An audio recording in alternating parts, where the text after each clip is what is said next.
woman, it keeps me up at night. I keep thinking of this young woman killed at her place of work. So Barkha, firstly, this is horrific. Not having to worry about your safety is just absolutely a basic right? Yeah. It should be, regardless of whether you want to work or you don't want to work, that's non-negotiable. Bangladesh. Actually a sort of shining story of South Asia. The ousted Prime Minister is actually here in India. In terms of spillovers to India, we see that as fairly small. And at these numbers, you are forecasting that India will be the third largest economy in the world by 2027? Yes.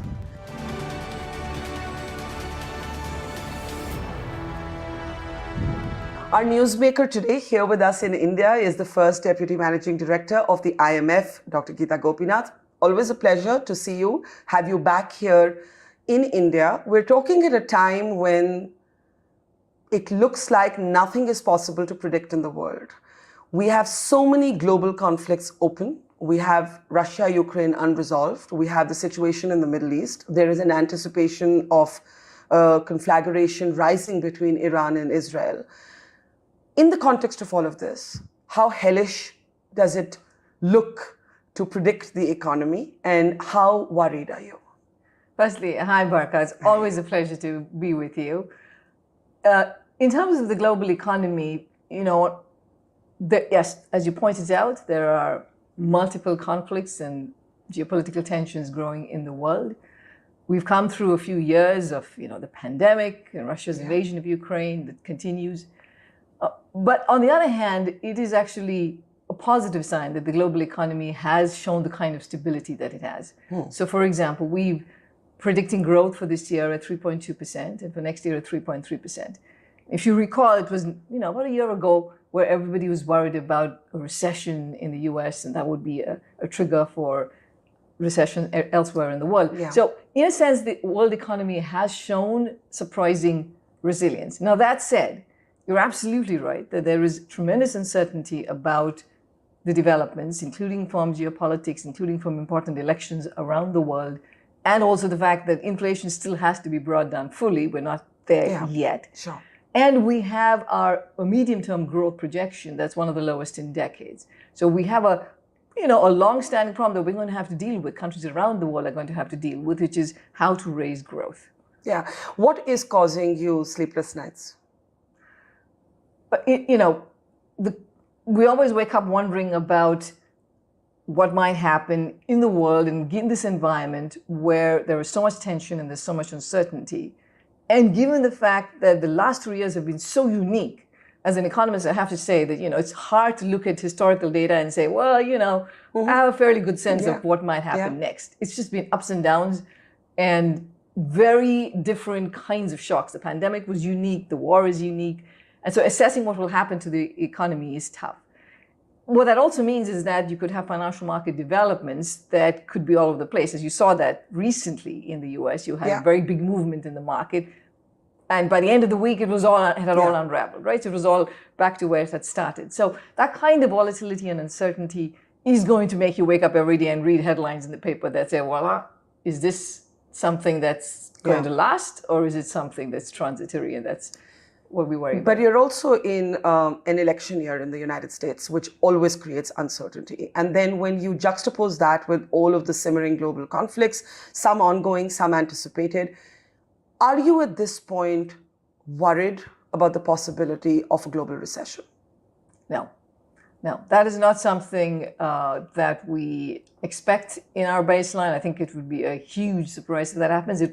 There could be obviously an event that triggers something going really bad, but as of now, that is not our baseline assumption. And if you look at in terms of probabilities or something like that happening, they are quite low at this moment. Well, that's good news, I think, for everybody listening. But let's give an example from our neighborhood that perhaps if I'd been speaking to you 4 months ago, we wouldn't have been able to forecast.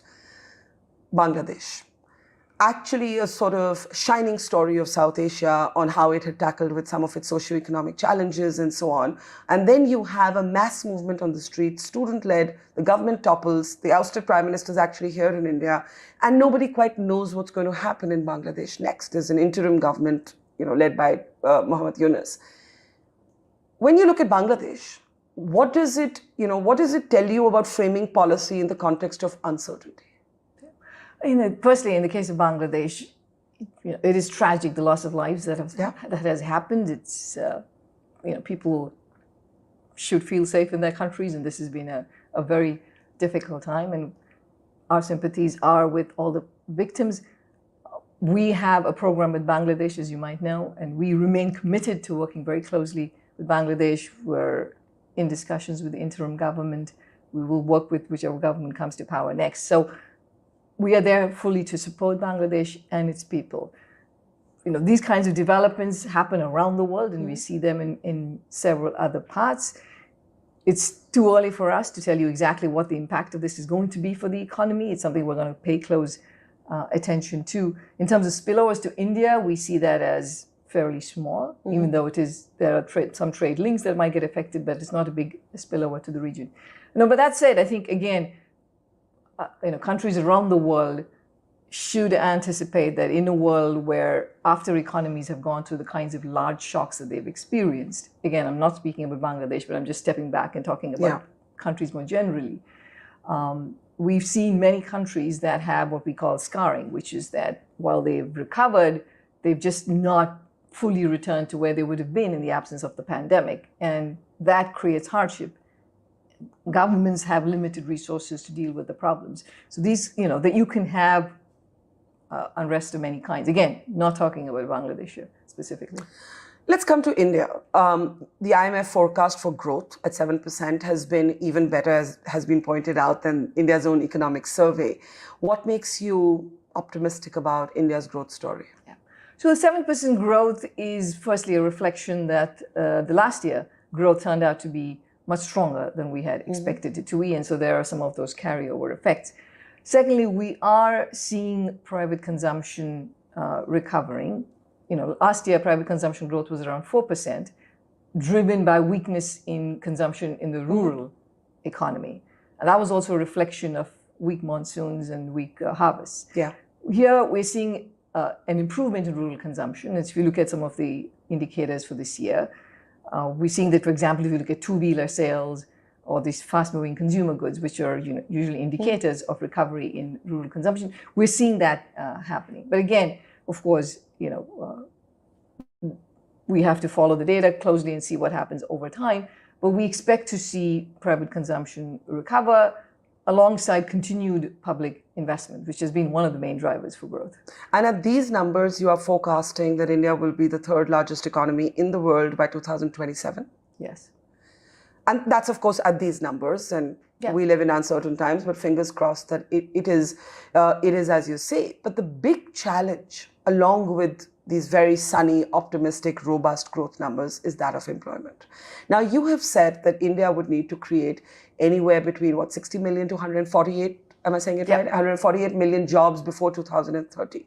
The economic survey talks about needing about 8 million every year, 8 million additional jobs. Your number would peg it at anywhere between 10 million to 24 million every year before 2030. What worries you about not just unemployment, but underemployment, which doesn't get talked about enough? Yeah. So firstly, in terms of the size of the economy, I think it's important, as you also point out, which is what brings up living standards is per capita income. Yeah. And of course, that is a bigger challenge. And the Prime Minister has talked about Viksit Bharat 2047 as a goal. But that's where we really want to see the action, is in terms of per capita income rising. The job situation in India, India actually is, if you look at among its G20 peers, India is a country where growth, if you look at the last decade, about 6.6% growth. But if you look at employment growth, it's been under 2%. So it's been a lot more capital intensive growth than in several of its peers. And so it comes down to the question of how to change that and how to create a whole lot more jobs. There is, this debate that is going around about which sectors can we stimulate and which, should it be manufacturing? Should it be services? What should it be? Frankly, if you want to create an additional 60 to 148 million jobs, you really do need broad-based growth in all the sectors. So the areas where, there's what can be done in a shorter period of time. There are what will take a longer amount of time. So in the near term, improving the ease of doing business, there's been a lot of changes, but still, there remains the case that if you can have dealing with regulations, compliance, even on the tax front, red tape, all of that, the less hassle it is, the more you see in terms of investment going in. And so states like Gujarat and Tamil Nadu, for example, seem to be getting a lot of interest, including from foreign investors, because of the positive business What are they doing climate. right or different from others? So it seems that there is, though there may be constraints in the actual formal mechanisms, there seems to be solutions in the sense that the bureaucracy is able to deliver faster solutions to move things along. So that's what we see. Secondly, I think it is absolutely critical to have more flexibility in the labor market. Labor laws were passed in 2019-20. They still need implementation, and that's going to require working with the states to make that happen. Public investment, which has been very strong in India, will need to continue because there's a lot more that needs to be done. And lastly, this is an opportunity for India because the world is looking at India as a country to diversify into, right? Given the geopolitics, India, in fact, benefits in a sense from the fact that countries are saying, well, if we're going to diversify out of others, we'd like to move into India. So it's a great opportunity. But to be able to do that, you have to see India as open to trade. Yeah. Because to be a part of the global supply chains, you should be willing to freely be able to import your inputs that you need so that you can export your final products. Right? So that's another area. But for getting to much higher levels of per capita income, it's going to start with much more investment in human capital, in education, in skilling. It remains the case that when you talk to companies, that they talk about the skill mismatch, lack of enough skills. And it's true. If you again compare India to its peers, in terms of the number of years of formal education of its workforce, it's lower than its peers. So investing in human capital, education, and health, all of that is super critical. How do we understand, though, the paradox? As those of us who are not economists, we look at these soaring growth figures. We look at India sort of being almost like this island, at least in South Asia, sort of an island of relative stability, politically, economically. And then we look at the unemployment or the underemployment numbers. And, for young people, this has been a simmering big issue. We've had it be a major talking point, even in our recent elections. And without drawing you into the politics of anything, how do we, as an economist, how do you understand this seeming paradox? Great growth story, but a real challenge of jobs and employment. In a sense, it's not a terrible paradox. Firstly, as you said, we should recognize that India's growth, by any standard, is impressive. Yeah. It contributes a large amount to global growth. It's a significant amount of global growth. So again, given everything that country has had to face with, coming out in its form that it is really quite impressive. Now, a bunch of that growth has come from public investment, which was absolutely needed. Without a doubt, you need public investment. So a bunch of metrics have improved. There's a lot more public investment happening. The financial sector is a stronger position. Corporate balance sheets are in a stronger position. But then, yes, then there is this question of a lot of this growth is coming without enough job creation. Yeah. And there is where I go back to the same issues, that if you look at investment in India, while household investment and real estate investment is doing very well, corporate investments in, say, machinery and equipment is not doing as strongly. Mm-hmm. Now, this may take time, and maybe this is where the beginning of a string of recovery there. But again, anything that can be done in terms of ease of doing business, what can be done in terms of not taxing labor, indirectly by making it, labor market so inflexible, all of that will help workers. Human capital, skilling, all of that is going to require concerted effort. Amid this entire sort of debate about the growth story and jobs is also a very big debate about inequality. And while it is, of course, true, and the data shows it, that there have been a large mass of people that have been lifted out of poverty, the inequality debate in India rages on. And the world has also jumped onto this bandwagon. We have Thomas Piketty and the World Inequality Lab. Even they had a report that said India was more unequal today than in the British Raj. Now, maybe that's clickbait, but how do you look at the inequality debate in India? Yeah, I think the debate that's very important to have is in terms of creating high-paying jobs for the vast majority of Indians, and that is going to be tied to any discussion of inequality. If you can create enough high-paying jobs, then you automatically are going to attenuate the inequality gap, and that's going to help everybody, right? Frankly, I would hope to see better data, being able to look at better data to be able to make the assessment of exactly what's happening with inequality. But I don't think we need to do any of that. I think there's a clear recognition that there is a need for a lot more job creation. And if you can accomplish that, then you're going to deal with the inequality issue too. There's one developing space that could be a challenge to jobs, and that is AI. And I've sort of read your work on this, I've heard your talks, and you have made the point that it could take a sort of normal downturn and turn it into a full-blown crisis. I know the IMF is working on AI dashboards to look at how different countries are coping with the new challenges thrown up by AI. I think some numbers that you have crunched suggest that this could hit 40% of jobs worldwide and 30% of jobs in India. How do you look at the challenge from AI to jobs, specifically in the Indian context, but of course also globally? Yeah. So it is, we are in early days in terms of what actually we might see. So there's a fair amount of uncertainty in terms of the impact. But yes, this is now, viewed as a general purpose technology, like the steam engine, like electricity. There is the potential for this to be truly transformational. Yeah. And if that happens, there is about what we say on average, about 40% of the jobs in the world that are exposed to AI. That doesn't mean it's all bad. Some of it is complementary to AI, but it's about half and half. That's complementary versus substituting workers. In India, it's about 24% is, I think, the exact number for the exposure to AI. It's a smaller number because the vast majority of Indian workers remain in agriculture. So it's not really being affected by the generative AI in terms of being labor displacing. And of that 24%, about 10% is labor substituting. The question is how quickly will AI be absorbed into our normal lives and into work, right?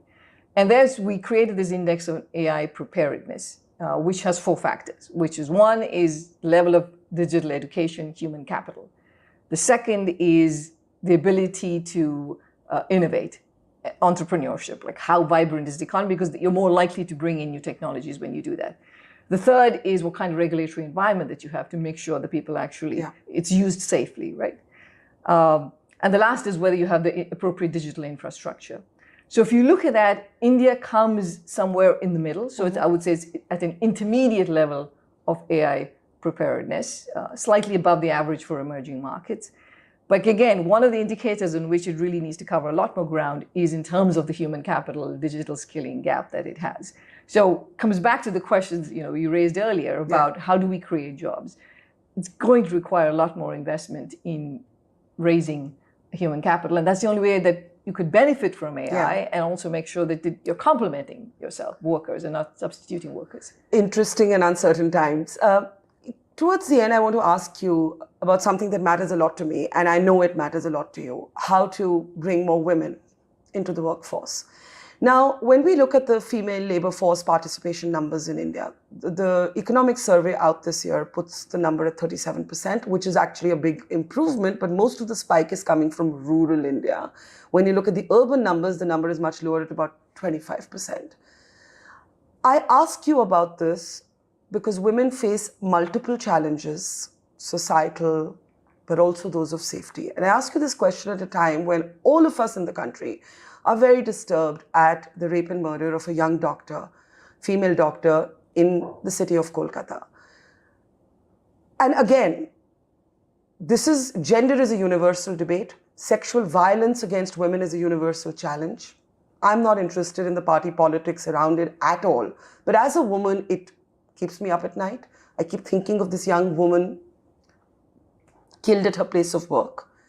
And I think how this will have an impact on other women who are already battling so many odds to come into the workforce. And I really want to know your thoughts on this. Yeah. So Barkha, firstly, this is horrific, right? I've also been reading about it, and as a woman, it's, among the things that keep one up at night is events like this that happen anywhere in the world, because it reminds you also of your own, I grew up in India. I was a young student in India, traveling in public transportation and so on. And there was the fear of what might happen, right? We all went through that.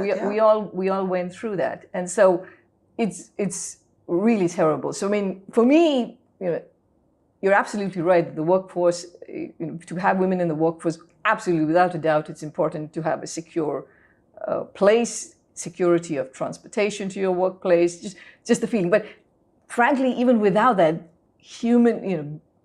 not having to worry about your safety is just absolutely a basic right? Yeah. It should be, regardless of whether you want to work or you don't want to work, that's non-negotiable. It has to be absolutely something that you can, it is a right for you. As a woman, you absolutely should have it. And, and yes, putting my economics hat on, the levels of female labor force participation in India, very low. And that has to go up. And there is no way that will happen if women in India do not feel completely safe. So, I am pleased that the Prime Minister, in his speech on Independence Day, actually made a very pointed reference to the importance of the safety of women and taking speedy action against such cases. That's absolutely critical. And this has to happen on a war footing to deal with it. And there's also the entire sort of challenge of unpaid work that women in India go through. But safety, as you said, is non-negotiable. Non-negotiable. And thank you for saying that, because I think more and more of us need to say that. On a happier note, you're back at your old institute, D School, as we used to call it, the Delhi School of Economics. Big milestone, lots of nostalgia. Yes, totally. It's 75 years for D School, and it's 30 years since I graduated from Delhi School. Where did the time go? Exactly. So it's wonderful to go back and just remember all the professors who I'm extremely thankful to for providing me my foundation in economics that I used to do anything that I have done since then, and the friends that I've made. In general, frankly, the fact that we got this fantastic education in India at incredibly affordable prices is something that is quite special. Gita Gopinath, always a pleasure. Thank you. Thank you.